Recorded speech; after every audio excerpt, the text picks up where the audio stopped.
èyí ni bí Wike àti Fayose ṣe fọ́ ẹgbẹ́ PDP mọ́ Atiku lórí. Ohun tí ènìyàn kò lè sọ pàtó ní bóyá Ọlọ́run tàbí èṣù ọ̀dàrà fúnra ẹ̀ ló rán àwọn gómìnà àtijọ́ méjì yìí, Ayọ̀délé Fayoṣe ti Èkìtì àti Nyesom Wike ti Rivers sínú ẹgbẹ́ òṣèlú PDP. Ṣùgbọ́n èyí tó dájú ni pé ẹni yòówù kó rán wọn síbẹ̀ láti tún ti ẹgbẹ́ òṣèlú náà ṣe lásìkò yìí rárá. Ní báyìí sì rèé, Fayoṣe àti Wike ti pa ẹgbẹ́ PDP. Bí wọn yóò ti sìnkú ẹ̀ àti ìgbà tí ìsìnkú náà yóò bọ́ sí ní ẹnikẹ́ni ò tí ì lè sọ. Ọ̀rọ̀ náà lè débi pé Ayọ̀délé Fayoṣe ti ń pín ogún ẹgbẹ́ òṣèlú PDP nítorí ó ti ní kí gbogbo gómìnà wọn ṣe àtìlẹ́yìn fún ààrẹ Bọ́lá Tinubu tinú ẹgbẹ́ APC ní àsìkò ìbò tó ń bọ̀ ní ọdún 2027 kí wọ́n jẹ́ kí Tinubu lo ọdún 7 ẹ̀ pé pérépéré, torí kò sí ìdí kankan tí àwọn gómìnà náà fi gbọ́dọ̀ máa jàǹpátá mọ́ tàbí tí wọ́n fi gbọ́dọ̀ máa wo ọ̀tún wo òsì nítorí ẹgbẹ́ wọn ti fọ́. Kò sì yàtọ̀ sí ọ̀pálámbá ọtí òyìnbó tó fọ́, bàbá sọgbásọgbá kan kò lè tún sọ. Bí eré lọ̀rọ̀ náà bẹ̀rẹ̀, àmọ́ ní báyìí ó jọ pé nǹkan náà ti bàjẹ́ pátá. Bí awòràwọ̀ kan bá sọ níbi ọdún 10 sẹ́yìn pé ohun tí yóò gbẹ̀yìn ẹgbẹ́ PDP rèé, kò sí ẹni tí yóò gbà tọ̀hún gbọ́.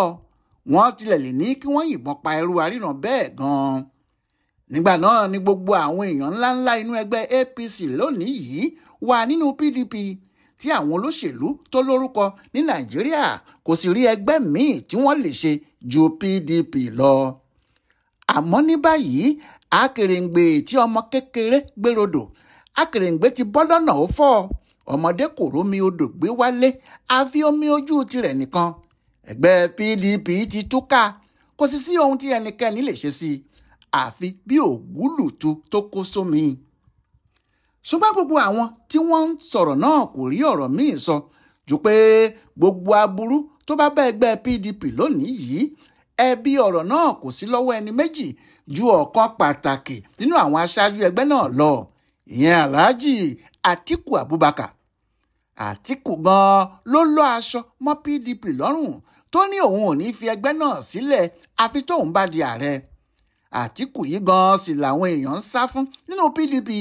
Wọ́n ní tó bá sì wà níbẹ̀ àfi kí àwọn fi PDP sílẹ̀ fún un. Àwọn Fayose ni wọ́n bẹ̀rẹ̀ ọ̀rọ̀ náà. Ó sì jọ pé gbogbo làásìgbò tó padà wá bá ọkùnrin olóṣèlú náà, Fayose àti Wike ni wọ́n dà á sí i lágbádá.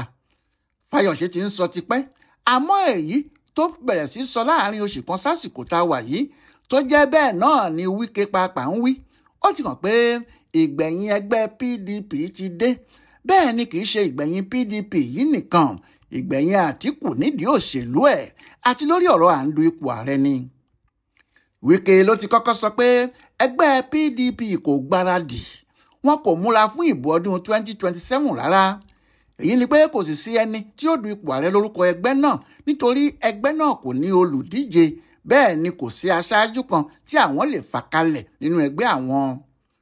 Ọ̀rọ̀ yìí ya àwọn èèyàn lẹ́nu pé báwo ni ẹni tó wà nínú ẹgbẹ́ alátakò ńlá bíi PDP yìí yóò ṣe ní kò sẹ́ni tí yóò dupò ààrẹ nínú ẹgbẹ́ àwọn, pàápàá nígbà tí Atiku wà níbi tó ti ń sá kolobákolobà káàkiri tó sì ti fẹyẹ lérúbọ pé òde yóò yẹ òun bí òun bá tún jáde láti du ipò ààrẹ ní 2027. Fayose ló kúkú wá fọ́ gbogbo ẹ̀ lójú pátá. Òun ló ṣàlàyé pé kí àwọn gómìnà inú ẹgbẹ́ PDP má wulẹ̀ jàǹpátá, kí wọ́n má dara wọn láàmú, kí wọ́n kúkú gbà fún ààrẹ Bọ́lá Ahmed Tinubu, kí wọ́n sì dúró tì í kó ṣe sáà ẹ̀ lẹ́ẹ̀kejì kó parí ìjọba rẹ̀ ní 2031. Lẹ́yìn náà ni kí wọ́n ṣẹ̀ṣẹ̀ múra láti ṣe àyípadà kankan. Paríparí ẹ̀ ni pé bó ti ń sọ̀rọ̀ yìí, bẹ́ẹ̀ ni gómìnà ìpínlẹ̀ Akwa Ibom níbi tí PDP ti ń ṣèjọba wọn, ìyẹn gómìnà Umo Eno sọ pé ní tòun òun ti gbà fún Tinubu káàfàtà.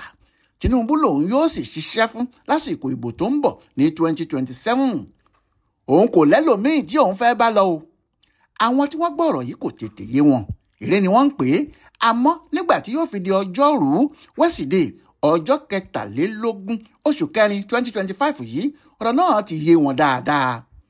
ọjọ́ náà ni gómìnà ìpínlẹ̀ Delta Sheriff Oborevwori kéde pé òun kò ṣe ẹgbẹ́ PDP mọ́ ní tòun o, òun lọ sínú ẹgbẹ́ APC tààrà. Bẹ́ẹ̀ ni ìròyìn sì jáde pé igbákejì ààrẹ Kashim Shettima ni yóò gbà á sínú ẹgbẹ́ náà lọ́jọ́ ajé ọjọ́ 28 oṣù tá a wà yìí. Nígbà náà ló yé àwọn èèyàn pé ìyẹn ni pé kì í ṣe gómìnà Akwa Ibom nìkan ló ń lọ sínú APC. Ọ̀pọ̀lọpọ̀ àwọn gómìnà ni làwọn ọlọ́gbọ́n bá fi ń sọ pé òjò tó ń rọ̀ tí kò tí ì dá, Ọlọ́run nìkan ló mọ iye ẹni tí òjò ọ̀hún lè pa. Àbí kì í ṣe gómìnà Delta nìkan ló ń lọ sínú APC o, gbogbo àwọn kọmíṣánná ẹ̀ ló kó lọ síbẹ̀ àti igbákejì gómìnà fúnra ẹ̀ àti gbogbo àwọn lọ́gàálọ́gàá pátá nínú iṣẹ́ ìjọba ìpínlẹ̀. Àjà kì í sáà lọ kó fi kolokolo ẹ̀ sílẹ̀, dúgbẹ́dúgbẹ́ ó sì ní fi ọmọ ẹ̀ sílẹ̀ nígbà kan. Lọ́rọ̀ kan, gbogbo àwọn tí wọ́n ń ṣèjọba ìpínlẹ̀ Delta ni wọ́n kúrò nínú PDP wọ́n sì rọ́ lọ sínú APC. Àmọ́ nínú àwọn tí wọ́n lọ yìí, ẹ̀já ńlá míì tún wà níbẹ̀. Ẹ̀já ńlá tí wọ́n sì gbé yìí lára ohun tí yóò yanjú Atiku gan ni. Ẹni tó bá rántí ọkùnrin tí wọ́n ń pè ní Ifeanyi Okowa, ọ̀rọ̀ náà yóò yé tọ̀hún dáadáa. Okowa yìí ni gómìnà ìpínlẹ̀ Delta tẹ́lẹ̀, òun ló gbéjọba fún gómìnà tó wà níbẹ̀ báyìí. Àmọ́ kì í ṣe ìyẹn ló sọ ọ́ di pàtàkì lásìkò yìí, bí kò ṣe pé òun gan ni igbákejì Atiku Abubakar lásìkò tí wọ́n ń díje ìbò ọdún 2023. Èyí ni pé Atiku àti Okowa ni wọ́n kojú Tinubu àti Shettima lásìkò ìbò tá a dì kọjá náà, níbi tí Tinubu ti wọlé mọ́ wọn lára. Okowa ni ẹni tí Atiku mú tó fi di ọ̀tá Wike. Láàárín Wike àti Okowa ní ọ̀rọ̀ igbákejì Atiku wà, bó sì tilẹ̀ jẹ́ pé Wike ló gba fọ́ọ̀sì nínú ìdánwò tí wọ́n ṣe. Atiku kò mú Wike, ó lóun ò fẹ́ nítorí oníjàngbọ̀n ẹ̀dá kan ni. Ohun tó sì jẹ́ kó mú Okowa nìyẹn. Atiku àti Okowa ni wọ́n jọ kiri orígun mẹ́rẹ̀ẹ̀rin Nàìjíríà tí wọ́n ń kàmpéènì pé kí wọ́n dìbò fún ẹgbẹ́ PDP kí àwọn lè di ààrẹ. Àmọ́ gbogbo ìlàkàkà wọn bí ìgbà téèyàn ń fi ajere bu omi láti odò ni, òfo ni yóò gbé dé òkè odò torí gbogbo omi náà ni yóò ti jò lọ. Bí ọ̀rọ̀ Atiku àti Okowa ti rí nù, wọ́n jákulẹ̀ nínú ìdìbò náà ni. Atiku kò sì tí ì bọ́ nínú ìdágìrì tó bá láti ìgbà náà. Àmọ́ lára àwọn tó gbójúlé pé wọn yóò tẹ̀lé òun nínú ìlàkàkà láti tún du ipò ààrẹ mọ́ Tinubu lọ́wọ́ lọ́dún 2027 ní Okowa. Okowa náà ló sì ti bọ́ sílẹ̀ nínú mọ́tò Atiku yìí, ó ti bá APC lọ. Bí ẹ bá sì rántí dáadáa pé gómìnà Umu Eno ti ìpínlẹ̀ Akwa Ibom ti ní Tinubu lòun yóò ṣiṣẹ́ fún, ibi tí ọ̀rọ̀ náà forí sọ báyìí yóò yé kálukú. Yóò tilẹ̀ yé yín jù bẹ́ẹ̀ lọ nítorí àwọn gómìnà tí wọ́n ń gbáradì láti bọ́ sínú APC báyìí pẹ̀lú àwọn ọmọọṣẹ́ wọn pọ̀. Àwọn Fayoṣe sì ti ń sọ fáwọn èèyàn pé mélòó lèèyàn yóò kà nínú eyín Adépèlé ni o. Wọ́n ní tinú ọrún tòde ọjọ́ ọ̀tàlélẹ́gbèje rìgì ló sì forí mulẹ̀ tí kò yọ pé èrò ń bọ̀ nínú APC nítorí Tinubu o. Àwọn olóṣèlú ńláńlá sì ní gbogbo wọn. Òótọ́ ni pé àwọn olóṣèlú rẹpẹtẹ títí lórí àwọn sẹ́nẹ́tọ̀ àti àwọn ọmọ ilé ìgbìmọ̀ asòfin kékeré tí wọ́n jẹ́ ọmọ ẹgbẹ́ òṣèlú PDP ni wọ́n ti ń rọ́ lọ sínú APC, èyí tó sì kó ìdààmú ọkàn gidi bá àwọn aṣáájú ẹgbẹ́ PDP yìí kojú ti àwọn gómìnà wọn tó ń lọ sínú ẹgbẹ́ náà lọ. Àwọn aṣáájú wọ̀nyí àti àwọn òpómúléró inú ẹgbẹ́ náà sì mọ̀ pé iṣẹ́ tí Wike àti Fayoṣe ń ṣe lọ́wọ́lọ́wọ́ báyìí nìyẹn. Àwọn ni wọ́n bá àwọn gómìnà náà sọ̀rọ̀ láti máa lọ sínú APC. PDP bínú o, wọ́n ní owó ìlú ni àwọn APC ń lò. Wọ́n ń lo owó ìjọba àti ipò tí wọ́n wà pé àwọn ni wọ́n ń fún àwọn ìpínlẹ̀ yìí lówó láti kó wọn sínú ẹgbẹ́ wọn ni. Àmọ́ Fayoṣe ní irọ́ nìyẹn, pé àwọn gómìnà wọ̀nyí kàn fẹ́ràn Tinubu látọkùn ara wọn fúnra wọn ni. Fayoṣe ní gbogbo àwọn tí wọ́n bá ń tẹ̀lé Atiku mọ̀ pé àwọn kan ń fi àkókò ara àwọn ṣòfò ni, nítorí Atiku kò ní oore kan tí yóò ṣe fẹ́ nìkan, bẹ́ẹ̀ ni kò sì sí ibì kankan tí yóò bá wọlé sílé ìjọba Nàìjíríà, pé ó kàn ń dààmú ara ẹ̀ ni o. Fayoṣe ní àwọn gómìnà PDP tí wọ́n ń jápa lọ sínú APC mọ ohun tó bá dé. Wọ́n mọ oore tí Tinubu ti ṣe ìpínlẹ̀ wọn níwọ̀nba ìgbà tó ti dé yìí, wọ́n sì mọ̀ pé tó bá wà níbẹ̀ tó tún lo ọdún 4 míì, ara yóò tù wọ́n gan ní ìpínlẹ̀ wọn. Tani yóò wá máa tẹ̀lé Atiku nínú wọn nígbà tí wọ́n mọ̀ pé bí ẹni tó ń fi ilé bàbá rẹ̀ sílẹ̀ tó ń lọ sin gbà níbìkan ni. kò sóhun tí yóò mú bọ̀ ibẹ̀. Lọ́rọ̀ kan, Fáyọ̀ṣe lókù tó ń kàmpéènì fún Tinubu báyìí. Ohun tó sì fa irú eléyìí kò yí ọ̀pọ̀ èèyàn nítorí wọn kì í ṣe ọmọ ẹgbẹ́ kan náà.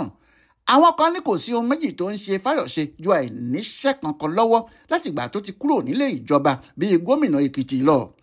Wọ́n lẹ́ni tó bá níṣẹ́ lọ́wọ́ tó sì fẹ́ràn ìpínlẹ̀ rẹ̀ àti àwọn èèyàn rẹ̀ kò ní torí pé òun kò sí nípò mọ́ kó ba ẹgbẹ́ tó lò láti fi bọ́ sípò gómìnà lẹ́ẹ̀mejì jẹ́. Àwọn kan tilẹ̀ sọ pé ọ̀rọ̀ tó wà nílẹ̀ yìí ọ̀rọ̀ ebi ni o, pé Fáyọ̀ṣe mọ ohun tí òun ń ṣe. Àwọn míì ní kì í ṣe ebi, wọ́n ní kì í ṣe ebi nìkan rárá ló wà nídìí ọ̀rọ̀ náà. Wọ́n ní ọ̀rẹ́ tí Fáyọ̀ṣe ń bá Wike ṣe ni.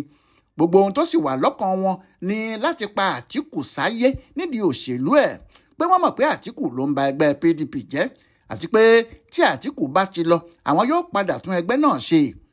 Ohun tí wọ́n sì ṣe ń lo Tinubu àti APC láti fọ́ ẹgbẹ́ PDP pátápátá nìyẹn.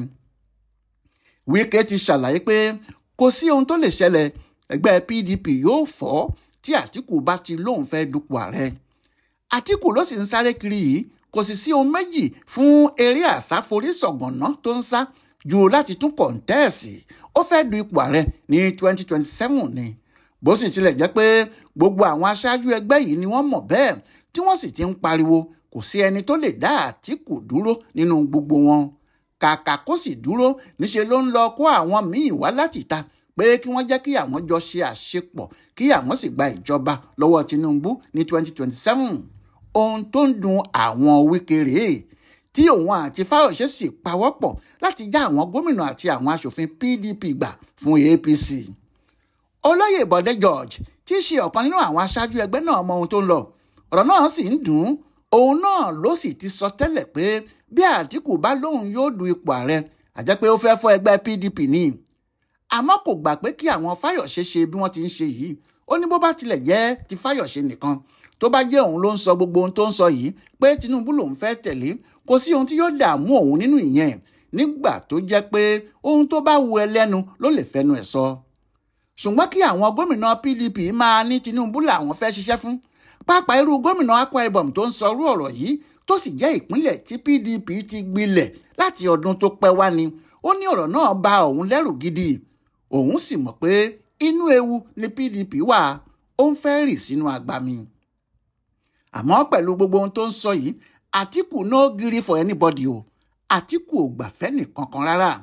Ó ní àgbójúlé pé nínú ìbò ọdún 2027 ó ṣeé ṣe kó jẹ́ àsìkò náà ni Ọlọ́run ti múra láti san ẹ̀san wàhálà òun àtọjọ́ yìí wá fóun.